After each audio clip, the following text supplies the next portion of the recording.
राधे राधे दोस्तों। जो रीट मुख्य परीक्षा सामान्य विज्ञान की सीरीज हमारी चल रही है उसमें जो आज की हमारी क्लास रहेगी वह प्रकाश चैप्टर में दर्पण से संबंधित रहेगी। आज हम दर्पण के बारे में पढ़ेंगे जिसमें समतल दर्पण और गोलीय दर्पण में अवतल व उत्तल दर्पण दोनों को पढ़ेंगे और उनसे बनने वाले प्रतिबिंब की स्थिति के बारे में भी हम जानेंगे। तो आज हम शुरुआत करते हैं दर्पण से। दर्पण है उसकी हम बात करें तो दर्पण दो प्रकार के होते हैं, एक समतल दर्पण और एक गोलीय दर्पण। अब समतल दर्पण किसे कहते हैं? यदि परावर्तक पृष्ठ समतल हो तो उस दर्पण को क्या कहेंगे? समतल दर्पण कहेंगे। यदि किसी दर्पण की जो परावर्तक पृष्ठ है अगर वह समतल है तो उस दर्पण को हम समतल दर्पण कहेंगे। और गोलीय दर्पण की हम बात करें तो यदि परावर्तक पृष्ठ गोली हो तो उस दर्पण को गोलीय दर्पण कहते हैं। अब गोलीय दर्पण में दो प्रकार का होता है, एक उत्तल दर्पण और एक अवतल दर्पण। इसको हम आगे पढ़ेंगे। दर्पणों पर पॉलिश करने के लिए AgNO3 सिल्वर नाइट्रेट या HG जिसे हम पारे कहते हैं क्या प्रयोग किया जाता है? जो दर्पण रहते हैं दोस्तों एक सामान्य कांच रहता है, उसके पीछे क्या किया जाता है? AgNO3 की या फिर पारे की क्या की जाती है? पॉलिश की जाती है, जिसकी वजह से वो क्या हो जाता है? एक तरह से दर्पण बन जाता है। मतलब उस पर जब सूर्य की प्रकाश की किरणें आएगी तो गिरने के बाद वो क्या हो जाएगी? परावर्तित हो जाएगी। तो इसलिए जो दर्पण है उसको पॉलिश करने में AgNO3 सिल्वर नाइट्रेट या HG मतलब पारे का प्रयोग किया जाता है। इन दोनों के नाम आप याद रखना। जो दर्पण है उसको पॉलिश करने में इन दोनों का प्रयोग किया जाता है। ठीक है। अब समतल दर्पण की हम बात करें तो समतल दर्पण तो एक तरह से समझ लो आप एक सीधा समतल कांच है, यह समतल दर्पण हो गया। उत्तल दर्पण की बात करें तो उत्तल दर्पण इस आकृति का होता है जिसमें इधर की तरफ पॉलिश रहेगी, और अवतल दर्पण इस आकृति का रहेगा जिसमें इधर की तरफ पॉलिश रहेगी। मतलब ये वाला परावर्तक पृष्ठ रहेगा अवतल दर्पण में और उत्तल दर्पण में ये वाला परावर्तक पृष्ठ रहेगा। ठीक है, ये आगे अभी मैं आपको डायग्राम से भी समझा दूंगा, आप आगे देखना। अब हम बात करें प्रतिबिंब। अब प्रतिबिंब कितने तरह का होता है उसको भी हम देख लेते हैं। पहला है वास्तविक प्रतिबिंब, जो प्रतिबिंब पर्दे पर प्राप्त किया जा सके। तो वास्तविक प्रतिबिंब वह प्रतिबिंब कहलाएगा जो किस पर? पर्दे पर प्राप्त किया जा सके। जैसे अवतल दर्पण के परावर्तक पृष्ठ को सूर्य के सामने रखने पर दर्पण से परावर्तक प्रकाश को कागज की शीट पर डालने पर तीक्ष्ण चमकदार बिंदु प्राप्त होता है। यह चमकदार बिंदु सूर्य का प्रतिबिंब है जो कि पर्दे मतलब कागज की शीट पर प्राप्त हो रहा है। तो अवतल दर्पण के परावर्तक पृष्ठ पर अगर हम सूर्य की किरणें डालेंगे तो वह एक बिंदु पर इकट्ठी होगी या एक बिंदु पर जाके केंद्रित हो जाएगी, तो उस बिंदु को सूर्य का प्रतिबिंब कहते हैं। और जो पर्दे पर हम क्या है या फिर कागज की शीट पर हम क्या करते हैं? उसको प्राप्त करते हैं। तो जो प्रतिबिंब पर्दे पर प्राप्त किया जा सके उसे वास्तविक प्रतिबिंब कहते हैं। पर्दे से मतलब कागज की शीट भी एक तरह से वहां पर पर्दे का काम कर रही है क्योंकि उसके ऊपर हम प्रतिबिंब बना पा रहे हैं। तो वास्तविक प्रतिबिंब जो रहेगा जो प्रतिबिंब पर्दे पर प्राप्त किया जा सके। अब बात करें हम आभासी प्रतिबिंब की, तो जिस प्रतिबिंब को हम पर्दे पर प्राप्त नहीं किया जा सकता है, पर्दे पर प्राप्त नहीं कर सकते, उसे हम क्या कहेंगे? आभासी प्रतिबिंब कहेंगे। जैसे समतल दर्पण द्वारा बने मोमबत्ती का प्रतिबिंब। जो समतल दर्पण है उसके सामने अगर हम मोमबत्ती रख लें तो वो मोमबत्ती बस उस दर्पण में नजर आएगी, उसको हम प्राप्त नहीं कर सकते किसी कागज या किसी पर्दे पर। हम उस दर्पण में जो मोमबत्ती बन रही है उसका डायग्राम हम किसी कागज या किसी पर्दे पर उसको आकृति को हम प्राप्त नहीं कर सकते। तो जो समतल दर्पण है उस पर द्वारा बने मोमबत्ती का जो प्रतिबिंब रहता है दोस्तों वो आभासी प्रतिबिंब रहता है। क्यों? क्योंकि दर्पण के अंदर वो जो मोमबत्ती हमें नजर आती है वो हमें आभासी रूप में नजर आती है, उसे हम किसी पर्दे पर प्राप्त नहीं कर सकते। तो वो क्या रहेगा? आभासी प्रतिबिंब रहेगा। तो प्रतिबिंब दो प्रकार के रहेंगे, एक वास्तविक प्रतिबिंब और एक आभासी। वास्तविक प्रतिबिंब वो रहेगा जिसे हम पर्दे पर प्राप्त कर पा रहे हैं और आभासी प्रतिबिंब वह रहेगा जिसे हम पर्दे पर प्राप्त नहीं कर पा रहे। अब हम बात करें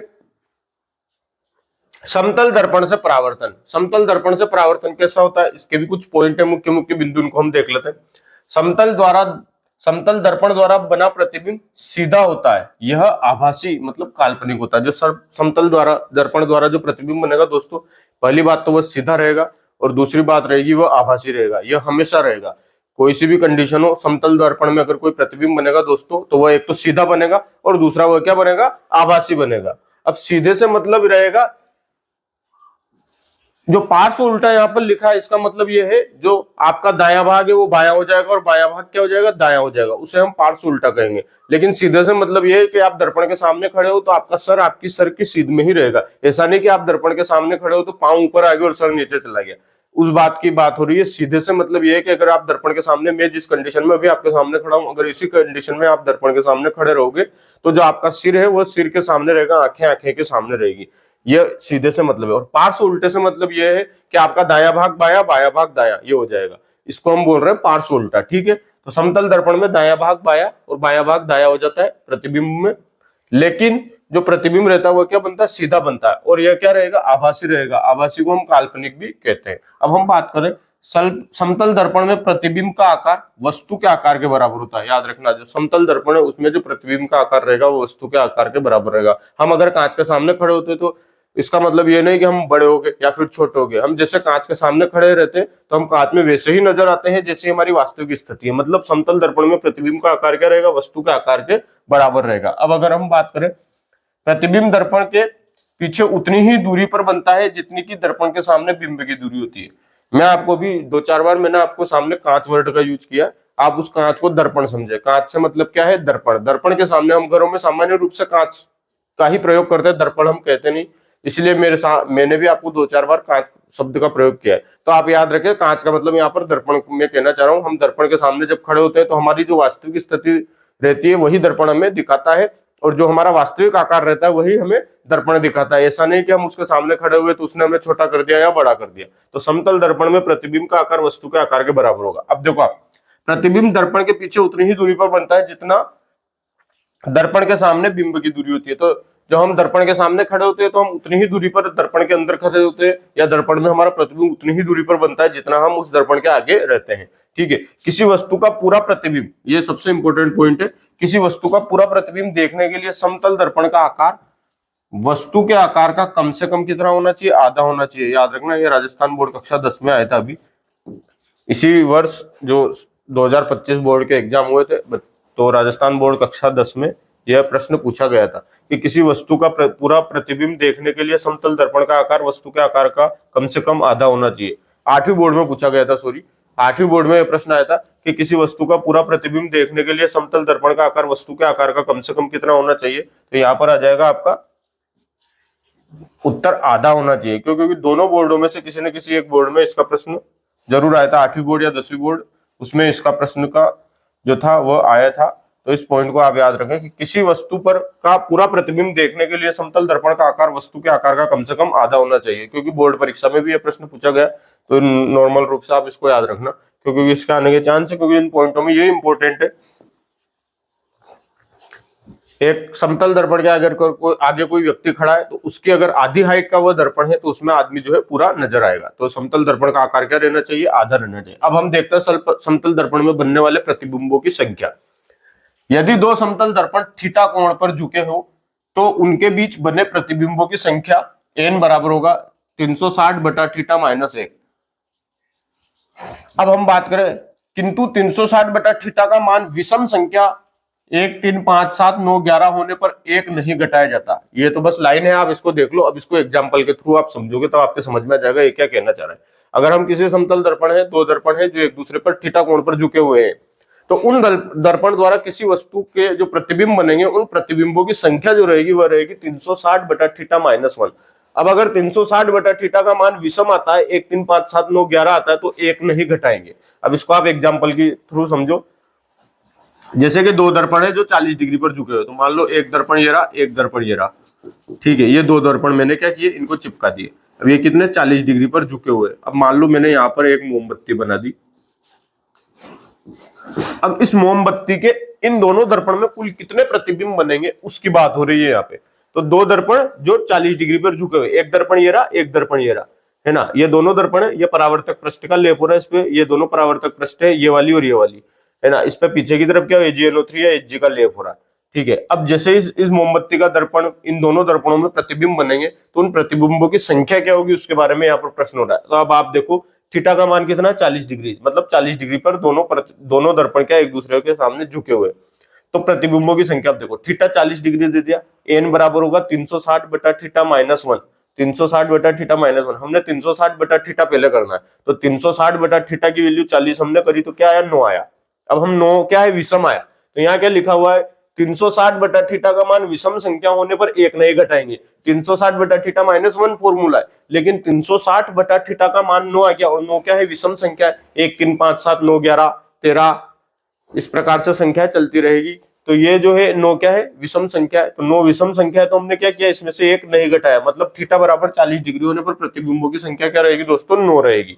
अब अगर थीटा का मान 60 डिग्री दे दिया मान लो दोनों दर्पण ऐसे पड़े हुए, एक दर्पण ये रहा, एक ये रहा, इनके बीच का कोण 60 डिग्री है और यहाँ पर एक मोमबत्ती बनी हुई है। अब पूछ रहे इस मोमबत्ती के इन दोनों दर्पण में, इसमें और इसमें कितने प्रतिबिंब बनेंगे। यहाँ पर थीटा क्या दे दिया, 60 डिग्री दे दिया। अब हम एन का मान निकालते, 360 बटा थीटा करा 6 आया। 6 क्या है, सम संख्या है, विषम संख्या होती तो हम एक नहीं घटाते, यहाँ 6 सम संख्या इसलिए इसमें से हमने -1 करा। 360 बटा थीटा -1 वाला फॉर्मूला क्यों यूज किया, क्योंकि 360 में हमने थीटा का भाग दिया, 60 का भाग दिया तो 6 आया। 6 आया मतलब 6 सम संख्या है, तो हमें क्या करना है, एक घटाना है। तो यहाँ पर 6 - 1 बराबर 5, हमारा उत्तर क्या हो जाएगा, 5 हमारा उत्तर हो जाएगा। के दर्पण में जो प्रतिबिंब बनेंगे, अगर दो दर्पण 60 डिग्री के कोण पर झुके हुए हैं तो उनमें बनने वाले प्रतिबिंबों की संख्या क्या रहेगी, 5 रहेगी। किसी भी वस्तु को अगर हम रखेंगे तो उस वस्तु के उन दोनों दर्पणों में 5 प्रतिबिंब बनेंगे। ठीक है, दोनों दर्पण में मिला के है, किसी एक एक दर्पण में नहीं। अब आप आगे देखो, अगर थीटा का मान 50 डिग्री दे दिया, हमने एन कैलकुलेट करा 360 बटा थीटा -1, यहाँ है 50 डिग्री देने पर जो आंसर आया वो आया पॉइंट में आया 7.2 -1 मतलब 6.2।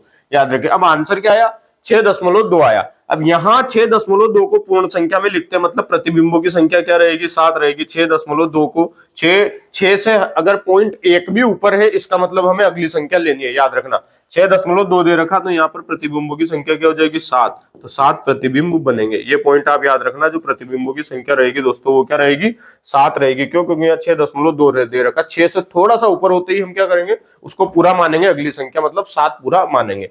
ठीक है दोस्तों, तो यह प्रतिबिंबों की संख्या ज्ञात निकाल करने का है फॉर्मूला है, उसको मैंने दे दिया। और जितनी भी कंडीशन, 3 ही तरह के इससे सवाल बन सकते हैं, मैंने तीनों तरह के सवालों को आपको दे दिया। ठीक है, अगर पॉइंट में भी आंसर आएगा 6.2 आया, 7.2 -1 किया, 6.2 आया, तो यहाँ पर जो प्रतिबिंबों की संख्या रहेगी 7 रहेगी। यहाँ पर सम विषम का लफड़ा नहीं है, क्यों, क्योंकि यहाँ पर 7.2 या पॉइंटों में आंसर आएगा तो वहां पर तो सम विषम संख्या के बारे में हमें कोई सोचने की बात ही नहीं है, सीधा हमें एक माइनस करना है। इसमें 50 का भाग दिया, 7.2 आया, सीधा एक माइनस किया, 6.2 आया। 6.2 को हम डायरेक्ट क्या लिखेंगे, 7 प्रतिबिंब। 6 से अगर पॉइंट 1 भी ऊपर है तो हम उसको सीधा क्या लेंगे, अगली संख्या लेंगे। मतलब यहाँ 6.2 था तो हमने उसको क्या ले लिया दोस्तों, 7 ले लिया। अब हम नेक्स्ट बात करें गोली दर्पण। अब हमने समतल दर्पण के बाद हम गोली दर्पण की बात करें। इस गोली दर्पण को हम दो तरह के दर्पण रहते हैं, पहला उत्तल रहता है, दूसरा अवतल रहेगा। अब उत्तल दर्पण की हम बात करें, इस उत्तल दर्पण को अपसारी दर्पण भी कहते हैं। जिस गोली दर्पण का बाहर की ओर वक्रित पृष्ठ परावर्तक के रूप में कार्य करता है, जैसे कोई गोली दर्पण है तो इसमें जो परावर्तक पृष्ठ के रूप में कौन सा, ये वाला पृष्ठ काम कर रहा है, ये परावर्तक पृष्ठ हो गया, बाहर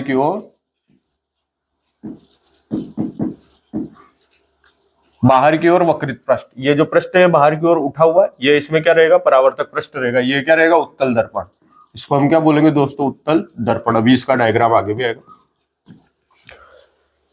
इसे अपसारी दर्पण भी कहते हैं क्योंकि यह प्रकाश की किरणों को अभिकेंद्रित नहीं करता। अपसारी का मतलब यह प्रकाश की किरणों को फैलाता है, अभिकेंद्रित नहीं करता। अपसारित मतलब अपसरण करता है, एक तरह से उनको फैलाता है। तो उत्तल दर्पण को दोस्तों अपसारी दर्पण भी कहते हैं। क्यों कहते हैं, क्योंकि यह क्या करता है, प्रकाश की किरणों को अभिकेंद्रित नहीं करता। तो पहला तो उत्तल दर्पण है, जिस गोली दर्पण का बाहर की ओर वक्रित पृष्ठ परावर्तक के रूप में कार्य करता है उसे उत्तल दर्पण कहते हैं, और इसे अपसारी दर्पण भी कहते हैं। अब क्यों कहते हैं, क्योंकि यह प्रकाश की किरणों को अभिकेंद्रित नहीं करता। उत्तल दर्पण द्वारा बना प्रतिबिंब सीधा, आभासी तथा साइज में बिंब से छोटा होता है। यह सबसे इंपॉर्टेंट लाइन है, क्यों, क्योंकि इसी एक लाइन से प्रश्न बन जाता है बहुत सी बार कि उत्तल दर्पण द्वारा बना प्रतिबिंब सीधा, आभासी तथा साइज में बिंब से छोटा होता है, ए ऑप्शन। दूसरा ऑप्शन उल्टा, आभासी तथा साइज में बिंब के बराबर होता है, बी ऑप्शन। अब सी ऑप्शन की बात करें तो सीधा आभासी की जगह वास्तविक आ गया और साइज में बिंब से बड़ा आ गया। तो इस प्रकार से इन तीनों पॉइंटों में से एक एक चीज को बदल के वहां पर 4 ऑप्शन आ सकते हैं। तो ये एक ही लाइन है उत्तल दर्पण से संबंधित। इस लाइन को आप समझ लो, रट लो या घोट लो, जो भी आपके समझ में आए वैसे, पर इसको आपको याद रखना कि उत्तल दर्पण द्वारा बना प्रतिबिंब एक तो सीधा होगा, एक आभासी होगा, और तीसरा पॉइंट साइज में बिंब से छोटा होगा। तो यह हमेशा आप याद रखें कि उत्तल दर्पण द्वारा बना प्रतिबिंब सीधा, आभासी और साइज में बिंब से छोटा, साइज में या आकार में बिंब से क्या रहेगा, छोटा रहेगा। ये तीनों ही चीजें आपको याद रखनी है, बस इसी से प्रश्न बनने की सबसे ज्यादा संभावना है अगर उत्तल दर्पण से संबंधित प्रश्न आया प्रतिबिंब का। तो इसका प्रयोग वाहनों में पार्श्व दर्पण के रूप में होता है। याद रखना, जो उत्तल दर्पण है इसका प्रयोग वाहनों में पार्श्व दर्पण के रूप में होता है। जो साइड के ग्लास लगे रहते हैं, गाड़ी, कार, या मोटरसाइकिल किसी की भी बात करते, तो जो ग्लास लगे रहते हैं साइडों में वो उत्तल दर्पण ही रहते हैं। तो याद रखना उत्तल दर्पण का प्रयोग किसमें किया जाता है? वाहनों में। यह भी इंपॉर्टेंट पॉइंट है। जो वाहन है उनमें पार्श्व दर्पण के रूप में किसका प्रयोग किया जाता है? उत्तल दर्पण का प्रयोग किया जाता है। नेक्स्ट हम देखें उत्तल दर्पण में बनने वाले प्रतिबिंब। अब उत्तल दर्पण में प्रतिबिंब कैसे बनते हैं? ये रहा उत्तल दर्पण। अब यहाँ पर आप कुछ पॉइंट देख लो। ये जो P है इसको हम ध्रुव कहते हैं। F का मतलब फोकस है, ये हो गया फोकस। C हो गया केंद्र और P हो गया ध्रुव। ठीक है। अब देखो आप बिंब की स्थिति, यहां पर अलग अलग चीजें दे रखी। बिंब की स्थिति, प्रतिबिंब की स्थिति, प्रतिबिंब की साइज और प्रतिबिंब की प्रकृति। प्रकृति तो आप याद रखना उत्तल दर्पण में एक तो आभासी बनेगा और एक सीधा बनेगा। यह तो फिक्स है ही सही। उत्तल दर्पण में बस दो ही केस है। अब इन दोनों केसों को देखो आप। बिंब की स्थिति मतलब कोई वस्तु है वो कहां पर रखी है। जैसे कोई वस्तु अनंत पर रखी है, जैसे दर्पण है कोई वस्तु बहुत दूर अनंत पर रखी है। तो प्रतिबिंब की स्थिति फोकस F पर दर्पण के पीछे जो प्रतिबिंब बनेगा वो बनेगा फोकस F पर। मतलब यहाँ कोई वस्तु है, ये दर्पण है, कोई वस्तु बहुत दूर रखी है, अनंत पर रखी है, एक तरह से बहुत ज्यादा दूर है, तो उस वस्तु का जो प्रतिबिंब बनेगा वो बनेगा फोकस पर बनेगा और अत्यधिक छोटा और बिंदु साइज का। इसके ऊपर जो किसी वस्तु का प्रतिबिंब बनेगा वो बिल्कुल एक बिंदु बनेगा, इतना छोटा रहेगा कि हम उसको देख नहीं पाएंगे। वो एक तरह से बिंदु बनेगा। क्या बनेगा? बिंदु। जैसे सूर्य है वो अनंत पर है, तो अनंत पर सूर्य को हम अनंत दूरी पर मान रहे हैं। और अगर हम उसको, आपने एक तरह से देखा होगा वो छोटे बच्चे जो रहते हैं वो एक ग्लास टाइप आता है जिसको पकड़ने के बाद उससे एक बिंदु पर हम उसको केंद्रित करते हैं और उसमें बहुत सी बार आग लग जाती है। ठीक है। तो जो बिंदु जो बनता है वो उत्तल दर्पण की वजह से ही बनता है। अब मान लो सूर्य को केंद्रित कर रहे हैं तो सूर्य की किरणें मिलकर इस बिंदु पर एक जगह पर क्या होती है? उन सारी किरणें मिलकर क्या करती है? सूर्य का चित्र बनाती है, डायग्राम बनाती है। तो जो बिंदु प्रतिबिंब रहेगा वो क्या रहेगा? अत्यधिक छोटा रहेगा, बिंदु साइज का रहेगा। अब प्रतिबिंब की प्रकृति बात करें, जो प्रतिबिंब बनेगा F पर वो अत्यधिक छोटा और बिंदु साइज का तो बनेगा ही सही, साथ ही वो क्या रहेगा? आभासी और सीधा रहेगा। उत्तल दर्पण में आभासी और सीधा तो प्रतिबिंब को रहना ही है, ये बात याद रखें। अगर अनंत पर प्रतिबिंब है तो फोकस F पर दर्पण के पीछे जो रहेगा प्रतिबिंब की स्थिति क्या रहेगी? फोकस F पर रहेगी दर्पण के पीछे और अत्यधिक छोटा और बिंदु साइज का बनेगा। अब दर्पण पर हम देखें बिंब की स्थिति, पहले तो अनंत पर थी, अब जो स्थिति अनंत तथा दर्पण के ध्रुव P के बीच। अब जो प्रतिबिंब है वो अनंत और दर्पण के ध्रुव P के बीच है। जैसे मान लो प्रतिबिंब यहां पर बन गया, ये कोई मोमबत्ती मैंने यहाँ पर बना दी। ठीक है। अब ये मोमबत्ती बनी हुई है, ये मैंने यहाँ पर एक मोमबत्ती को बना दिया। यह मोमबत्ती अनंत तथा दर्पण के ध्रुव P और अनंत के बीच में है। तो अब जो इस मोमबत्ती का डायग्राम कहां बनेगा? वो बनेगा ध्रुव तथा F के बीच, दर्पण के पीछे। तो दर्पण के पीछे ये ध्रुव और F मतलब इन दोनों के बीच में यहाँ पर कहीं पर इसका डायग्राम बनेगा। अब जो इसका डायग्राम बनेगा वो क्या रहेगा? छोटा रहेगा और आभासी तथा सीधा रहेगा। जो ये मोमबत्ती, इससे इसका जो डायग्राम रहेगा वो क्या रहेगा? बहुत छोटा रहेगा और आभासी तथा क्या रहेगा? सीधा रहेगा। तो जो डायग्राम है वो इस मोमबत्ती से छोटा, आभासी तथा सीधा रहेगा। तो डायग्राम जो है उत्तल दर्पण में आप याद रखें। पहली बात तो जो प्रतिबिंब बनेगा, इसमें जो प्रतिबिंब की प्रकृति या प्रतिबिंब की हम बात करें उत्तल दर्पण में, तो उत्तल दर्पण में जो प्रतिबिंब रहेगा, पहली चीज वो एक तो आभासी रहेगा, दूसरी चीज वह वस्तु से छोटा रहेगा। छोटा तो उसको हमेशा रहना ही है, आभासी भी उसको रहना ही है और सीधा भी उसे रहना है। तो उत्तल दर्पण की ये तीनों ही कंडीशनें हैं। प्रतिबिंब आभासी बनेगा, सीधा बनेगा और वस्तु से छोटा बनेगा। अगर वस्तु अनंत पर है तो जो है वह कहां बनेगा? फोकस पर बनेगा और बहुत छोटा बनेगा, छोटे में भी बहुत छोटा। और अगर वस्तु जो है अनंत और ध्रुव के बीच में है तो जो डायग्राम या एक तरह से हम प्रतिबिंब की बात करें तो वह जो प्रतिबिंब बनेगा वो कहां बनेगा? ध्रुव और फोकस के बीच में बनेगा। यहाँ डायग्राम जो मैं कह रहा हूं उसका मतलब आप प्रतिबिंब समझे। वह क्या बनेगा? प्रतिबिंब जो रहेगा वह ध्रुव और फोकस के बीच में बनेगा और क्या बनेगा? छोटा बनेगा। उत्तल दर्पण में दो ही कंडीशन है, आप तो बस इतना सा याद रखें, उत्तल दर्पण में बनने वाला प्रतिबिंब आभासी, सीधा और वस्तु से छोटा रहेगा। नेक्स्ट हम बात करें अवतल दर्पण। तो वह गोलीय दर्पण जिसका अंदर की ओर अर्थात गोले के केंद्र की ओर वक्रित पृष्ठ परावर्तक के रूप में कार्य करता है। इसे अभिसारी दर्पण भी कहते हैं। इसमें कैसा दर्पण रहता है? इसमें देखो ऐसा रहेगा, यह उत्तल दर्पण है। ये वाला जो पृष्ठ है ये परावर्तक का काम करेगा, जबकि उत्तल दर्पण कैसा था? ये उत्तल था और ये क्या है? अवतल। यह उत्तल दर्पण है, इसमें ये वाला पृष्ठ परावर्तक का काम करेगा, और ये उत्तल दर्पण है, इसमें उभरा हुआ पृष्ठ क्या करता था, परावर्तक पृष्ठ का कार्य करता था। मतलब अगर प्रकाश की किरण ऐसे आएगी तो टकरा के ऐसे चली जाएगी, इसमें इधर आने पर ऐसे जाएगी। समझ गए आप? तो ये अवतल दर्पण और ये क्या है, उत्तल दर्पण। अब हम बात करें अवतल दर्पण की, तो वह गोली दर्पण जिसका अंदर की ओर अर्थात गोले के केंद्र की ओर वक्रित पृष्ठ परावर्तक के रूप में कार्य करता है। यह आने वाले प्रकाश को एक बिंदु पर अभिकेंद्रित करता है। जो यह अवतल दर्पण क्या करता है, आने वाले प्रकाश को एक बिंदु पर अभिकेंद्रित करता है, इसलिए इसे क्या कहते हैं, अभिसारी दर्पण भी कहते हैं। याद रखना, इसे अभिसारी दर्पण क्यों कहते हैं, क्योंकि आने वाले प्रकाश को एक बिंदु पर अभिकेंद्रित करता है। अब आप आगे देखो, डॉक्टर द्वारा आंख, कान, नाक तथा गले तथा दांत का निरीक्षण करते समय टार्च, सर्च लाइट, वाहनों के अग्रदीपों में शक्तिशाली प्रकाश पुंज प्राप्त करने में, दाढ़ी बनाने में और सौर चुल्लों में अवतल दर्पण का प्रयोग किया जाता है। यह सब उदाहरण है डॉक्टर द्वारा आंखों का, आंख, कान, नाक की जांच करने में तथा गले की जांच करने में, और हम बात करें दांतों का निरीक्षण करते समय जो टार्च रहती है या सर्च लाइट रहती है, उनमें भी जो प्रयोग किया जाता है वह अवतल दर्पण का प्रयोग किया जाता है। वाहनों के अग्रदीपों में शक्तिशाली प्रकाश पुंज के प्राप्त करने में, जो वाहन रहते हैं उनके आगे की जो लाइटें रहती है उनमें भी जो दर्पण रहेगा वो अवतल दर्पण का प्रयोग किया जाएगा। दाढ़ी बनाने में भी अवतल दर्पण का प्रयोग किया जाता है। सौर चुल्लों में भी अवतल दर्पण का प्रयोग किया जाता है। तो ये सारे एग्जाम्पल है अवतल दर्पण का कहाँ का प्रयोग किया जाता है। तो इन सारे एग्जाम्पल को आप याद रखें। एग्जाम्पल से भी प्रश्न पूछ सकते हैं कि दाढ़ी बनाने में जो कांच आता है वो कौन सा रहता है, अवतल दर्पण रहता है, उत्तल दर्पण रहता है। या फिर डॉक्टर द्वारा आंख, कान, नाक, गले की जांच करने में किस प्रकार के दर्पण का यूज किया जाता है, तो वहां पर भी आपका रहोगे अवतल दर्पण या अभिसारी दर्पण। अवतल दर्पण पर अब हम प्रतिबिंब की स्थिति को देखते हैं। अवतल दर्पण पर प्रतिबिंब किस प्रकार से बनेगा उसके बारे में हम बात करते हैं। ठीक है दोस्तों, तो अवतल दर्पण के लिए प्रतिबिंब की स्थिति को हम देखें तो बिंब की जो स्थिति है वह अनंत पर हो, जैसे यहाँ पर अवतल दर्पण बना हुआ है। अब बिंब की जो स्थिति वह अनंत पर है, मतलब बिंब क्या है, अनंत दूरी पर है।